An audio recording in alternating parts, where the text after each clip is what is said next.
میرے محترم دوستو، آج آپ کے سامنے تیسرے خط مبارک کا ذکر کرنا ہے جو آپ صلی اللہ علیہ وسلم نے حضرت نجاشی شاہ حبشہ کے نام بھیجا تھا۔ آپ صلی اللہ علیہ وسلم نے حضرت عمرو بن امیہ زامری رضی اللہ تعالی عنہ کو خط دے کر بھیجا۔ جب یہ نجاشی کے دربار میں پہنچے اور بات کی تو نجاشی نے کہا کہ میں گواہی دیتا ہوں اور قسم کھاتا ہوں یہ نبی امی نبی آخر الزماں ہیں۔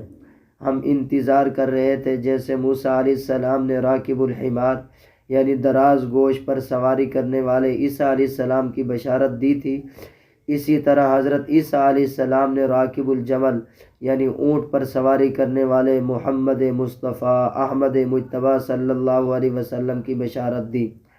میرے عزیزو، جب حضرت جعفر رضی اللہ تعالی عنہ نے ان کے دربار میں تقریر کی اور سورہ مریم پڑھ کر عیسیٰ علیہ السلام کی حقانیت بیان کی تھی تو اس وقت بھی نجاشی نے فرمایا تھا یہ حق ہے، عیسیٰ علیہ السلام نہ اس سے ایک ذرا کم تھے نہ زیادہ۔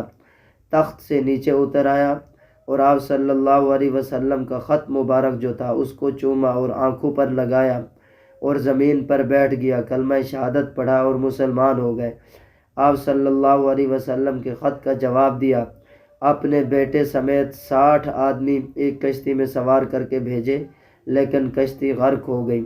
یہ نجاشی وہی ہے جس نے 590 میں مسلمانوں کا اکرام کیا، اس کا نام اصحمہ تھا اور یہ 6 ہجری میں مسلمان ہوئے، لیکن مسلمان ہونے سے پہلے انہوں نے آپ صلی اللہ علیہ وسلم کی خدمت میں ہدایہ بھی بھیجے تھے۔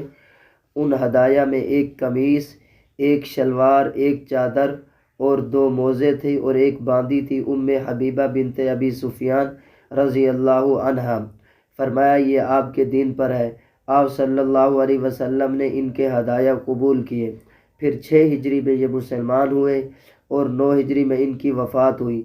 اسی روز مدینہ منورہ میں آپ صلی اللہ علیہ وسلم نے ان کی وفات کی خبر دی۔ اللہ تعالیٰ نے پردے اٹھا دیے، ان کی لاش سامنے کر دی گئی۔ آپ صلی اللہ علیہ وسلم نے ان کی نماز جنازہ پڑھائی۔ یہ غیبانہ نماز جنازہ نہیں تھی کیونکہ لاش سامنے کر دی گئی۔ جب ان کو قبر میں دفن کیا گیا تو لوگ اس کی قبر پر کافی عرصہ تک نور دیکھتے رہے، نور ظاہر ہوتا رہا۔ سبحان اللہ۔